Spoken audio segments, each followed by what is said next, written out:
Hari ini yang menjadi topik khotbah kita saya ambil dari Kejadian 12 ayat yang pertama sampai ayat yang ke-9. Kejadian 12 ayat pertama sampai ayat ke-9. Saya akan bacakan firman Tuhan ini, sama-sama kita segenap umat Tuhan boleh menyimaknya. Kejadian 12 ayat 1 sampai 9. Abram dipanggil Allah. Berfirmanlah Tuhan kepada Abram, "Pergilah dari negerimu dan dari sanak saudaramu dan dari rumah bapakmu ini ke negeri yang akan kutunjukkan kepadamu. Aku akan membuat engkau menjadi bangsa yang besar dan memberkati engkau, serta membuat namamu masyhur, dan engkau akan menjadi berkat. Aku akan memberkati orang-orang yang memberkati engkau dan mengutuk orang-orangnya di situ mezbah bagi Tuhan yang telah menampakkan diri kepadanya."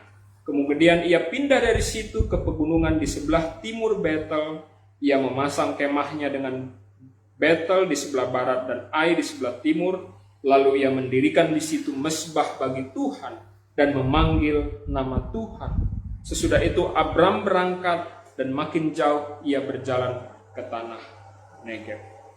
Hari ini yang menjadi topik yang menjadi topik daripada khotbah yang akan kita dengar adalah dipanggil untuk menjadi berkat.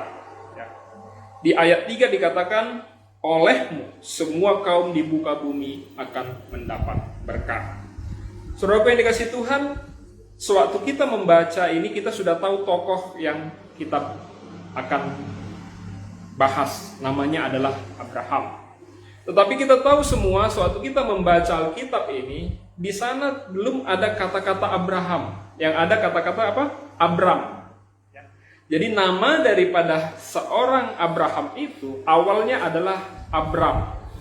Nah, yang mau saya bagi kepada kita hari ini adalah bagaimana seorang Abram menjadi seorang Abraham. Di dalam Kejadian 17 ayat 5, sekitar 5 pasal setelahnya, itu dikatakan seperti ini.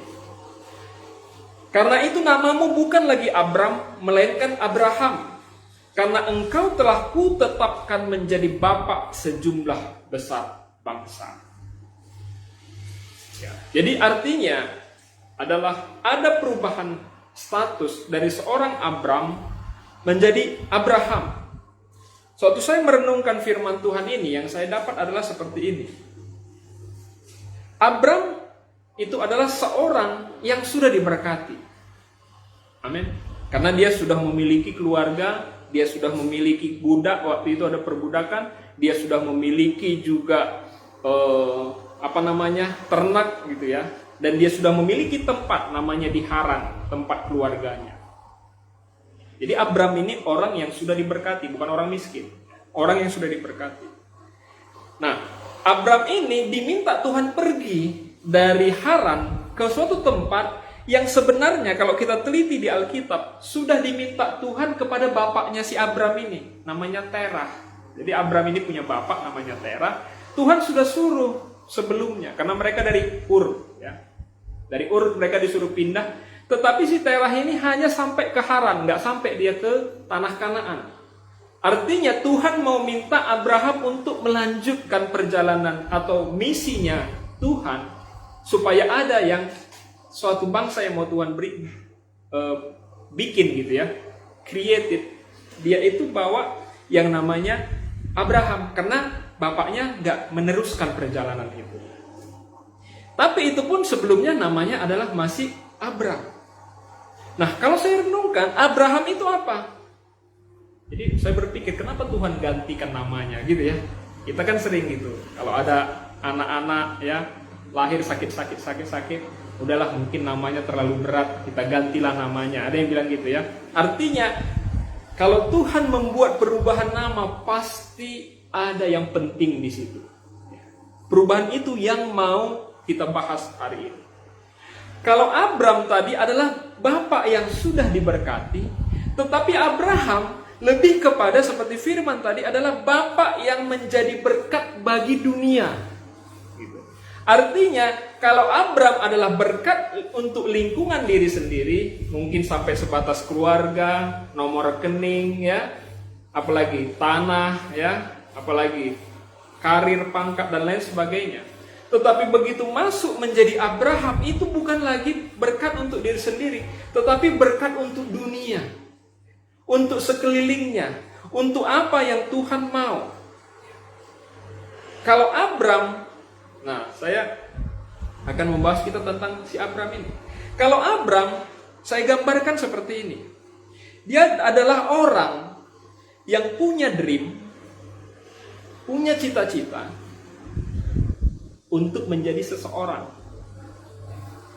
Kita kan mungkin punya cita-cita ya dari kecil gitu ya.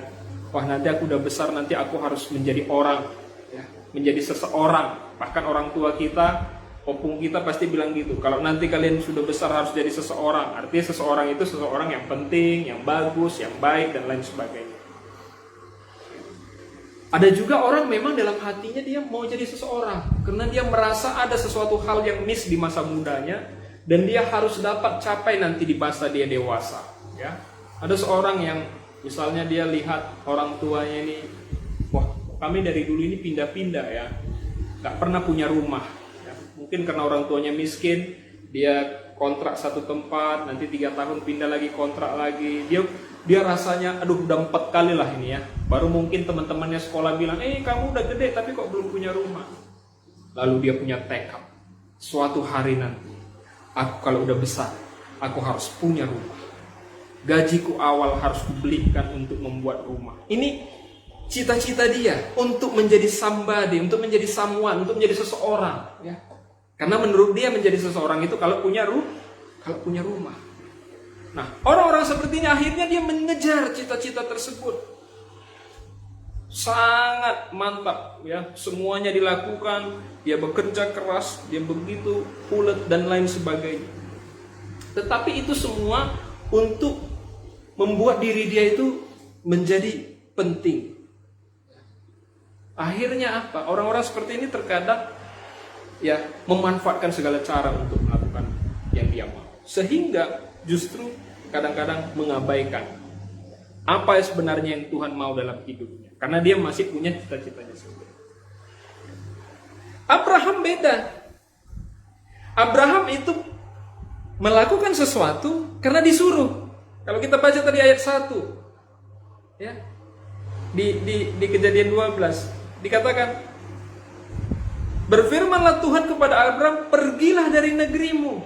Berarti Abram pada waktu itu sebelum menjadi Abraham, dia sedang menjalankan proses menjadi Abraham. Dia itu pergi atau melakukan sesuatu, sebuah cita-citanya Tuhan. Nah, ini bedanya. Tuhan punya cita-cita juga ternyata di dunia ini. Dia mau pilih siapa yang menjadi bagian daripada cita-citanya tersebut. Nah, Abraham adalah gambaran orang yang menjalankan purpose-nya Tuhan di dalam kehidupan. Sebagai apa dia? Sebagai siapa dia yang Tuhan mau? Tidak lagi dia berjalan dengan cita-citanya, dia tanam cita-citanya, dia nggak mau lagi pegang cita-citanya, betul ya? Tapi dia mau lakukan apa yang Tuhan mau. Cita-citanya Tuhanlah yang dia mau lakukan. Sehingga orang yang melakukan apa cita-citanya Tuhan, seperti Abraham tadi, maka Tuhan, nah ini penting, yang menjadikan kita menjadi seseorang. Amin. Jadi bukan kita lagi yang mengejar-ngejar kita untuk menjadi seseorang, tapi Tuhan. Kenapa bisa kita bilang gitu? Kita lihat Abraham, dia menjadi seseorang. Dia menjadi bapak semua orang percaya. Dia menjadi orang yang sangat-sangat diberkati Tuhan. Banyak raja-raja yang takluk kepada dia. Banyak bangsa-bangsa yang datang kepada dia minta pertolongan dan lain sebagainya. Hidup dia menjadi sangat berlimpah. Padahal kondisinya agak gak cocok. Kenapa gak cocok saya bilang? Suatu Tuhan meminta Abram untuk pergi ke sebuah negeri. Di sana Tuhan bilang, Pergilah ke negerimu dan dari sanak saudaramu dan dari rumah bapakmu akan kutunjukkan. Aku akan membuat engkau bangsa yang besar. Tentu kalau Abraham mau menjadi bangsa yang besar, apa yang salah satu yang harus ada? Artinya keturunan menjadi bangsa yang besar. Berarti dia harus punya anak. Betul ya? Padahal Abraham waktu itu gak punya anak. Makanya saya bilang tadi, orang yang melakukan cita-cita Tuhan, Tuhan akan buat dia menjadi seseorang. Amin. Dari kondisi yang memang Abraham pada waktu itu berkecukupan. Ya, semuanya ada. Tetapi ada satu yang gak ada. Anak dia gak punya. Padahal Tuhan bilang akan menjadi sebuah bangsa yang besar. Kok bisa bangsa yang besar kayak mana caranya kalau nggak punya keturunan? Betul ya? Waktu itu Sarai sudah umur 90 tahun. Sudah cukup tua. Pada waktu dipanggil ini masih umur mungkin 65 tahun. Sudah istilahnya katanya putus apa itu namanya? Nggak bisa melahirkan lah gitu ya kira-kira secara biologis. Tetapi miracle happen kepada mereka. Kenapa? Karena mereka melakukan cita-citanya Tuhan. Kita hidup ini melakukan cita-citanya Tuhan. Sesuatu yang gak mungkin dari diri kita menjadi mungkin. Amin. Ini orang yang melakukan cita-citanya Tuhan. Kalau hari ini misalnya terserah, kita bukan mau hidup kita ke depan itu kembali kepada kita. Kalau kita dipilih, apakah kita mau tetap menjadi Abram atau kita menjadi Abraham? Kalau saya pilih, saya mau jadi Abraham. Dan gereja sebenarnya punya tugas membawa umat Tuhan dari Abram menjadi Abraham. Ini tugas gereja. Artinya pada waktu kita menolak melakukan ini, sebenarnya kita sedang tidak ikut di dalam arusnya purpose-nya Tuhan, purpose-nya gereja, tujuannya gereja di dalam kekristenan kita. Ya dong, kenapa? Kalau tetap menjadi Abram ya nggak ada gunanya sama Tuhan. Kalau tetap jadi Abram ya terserah, lakukan apa yang kamu suka. Tetapi kalau kita menjadi Abraham, memang itu kerinduan Tuhan. Karena itu yang Tuhan suka. Oh, berarti semua harus jadi hamba Tuhan. Betul. Tetapi hamba Tuhan tidak semua harus menjadi pendeta. Abraham bukan pendeta. Abraham itu, ya kalau sekarang ada katanya Lord Luhut, ya itu dulu namanya Lord Abraham. Dia kan ya, dia orang kaya, dia orang besar, dia orang terpandang. Yusuf bukan pendeta, tapi dia bisa jadi perdana menteri. Di mana? Di Mesir. Betul? Artinya apa? Kita ini menjalankan apa? Kita menjalankan seperti apa hidup kita ini? Apakah desainnya yang kita rancang sendiri atau desainnya Tuhan? Kemarin saya sedikit ya, nggak apa-apa. Kita ada lihat. Saya mau lihatkan satu, tapi mudah-mudahan bisa dengar ya. Sebuah video yang sungguh luar biasa. Ya, kita boleh dengar sama-sama. Ini adalah Got Talent, pencarian berkat. Pencarian bakat. Nah, di sini boleh kita dengar nanti sedikit ya. Ada seorang perform, dia itu main piano. Mudah-mudahan kedengaran. Saya ulang lagi ya.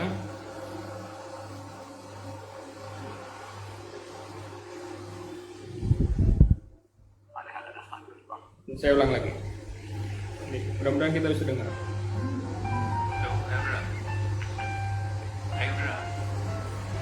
Dia lagi main lagu yang sangat sederhana. Namanya apa? Hampir dia dipencet supaya ditolak.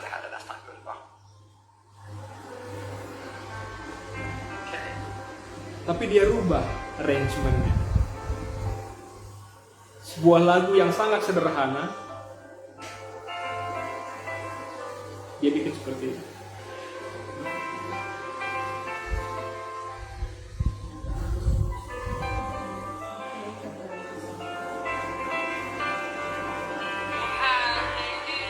Sampai terkesan.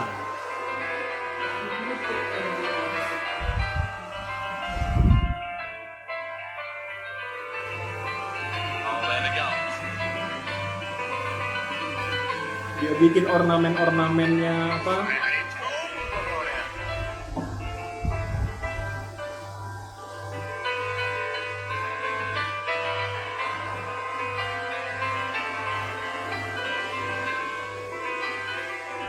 Kita bisa lihat lagi. Dia lagu itu kan hanya teng teng teng teng teng teng teng. Tapi begitu di tangan pemain piano yang begitu hebat dan luar biasa, lagu itu menjadi sangat klasik, ya, berkelas, sangat luar biasa. Artinya apa? Saya mau bilang di sini. Ya mungkin kita ini orang biasa-biasa. Tapi kalau kita di tangan orang yang tepat, kita ini bisa jadi luar biasa. Amin. Lagunya sederhana, ting ting ting ting ting ting ting, tetapi bisa di-arrange begitu demikian sampai semua yang nonton itu standing applause. Artinya apa? Kalau kita di tangan yang tepat, kita yang biasa juga bisa menjadi luar biasa. Amin. Di tangan yang tepat adalah di tangan tangan Tuhan. Tuhan bilang apa kepada Abraham? Yang Tuhan mau bilang juga kepada kita. Pergilah. Pergilah artinya bukan kita harus pergi dari rumah ini, meninggalkan inang di sini, bukan. Tetapi dari kebiasaan kita, dari pola pikir kita, dari cara kita bicara, dari cara kita hidup selama ini, Tuhan mau minta kita pergi. Dengar, kata Tuhan. Dalam Ulangan 28 ayat 1 dikatakan demikian.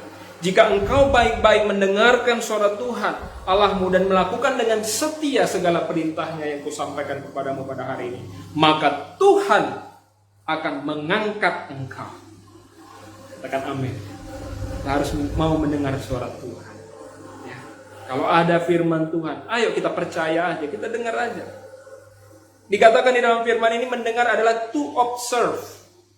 Berarti bukan hanya mendengarkan lalu lewat. Setelah mendengar, kita itu betul-betul kritis terhadap apa yang mau Tuhan bilang sama kita. Kita itu merenungkan, maka dikatakan renungkanlah firman Tuhan siang dan malam. Dengar apa kata Tuhan. Yang kedua, jangan cuma mendengar, tetapi percaya. Abraham percaya, mau dibentuk oleh Tuhan. Lagu tadi ya, bisa berubah karena dia ngikut aja apa jari-jari yang dibikin oleh komposer, pemain pianis. Kejadian 15 ayat 6 katakan demikian. Lalu percayalah Abram kepada Tuhan, maka Tuhan memperhitungkan hal itu kepadanya sebagai kebenaran. Amin. Tadinya Abram begitu tidak percaya, kayak mana mau punya anak? Enggak. Begitu dia percaya. Kalau di sini dikatakan Tuhan memperhitungkan. Kalau saya bilang kalau Tuhan memperhitungkan hidup kita itu udah luar biasa. Amin. Kalau sampai Pak Jokowi memperhitungkan kita, berarti kita luar biasa di Indonesia. Kira-kira seperti itu. Tidak ragu atas perintah Tuhan. Dan yang ketiga, kalau Tuhan tadi minta kita mendengar, Tuhan tadi minta kita percaya.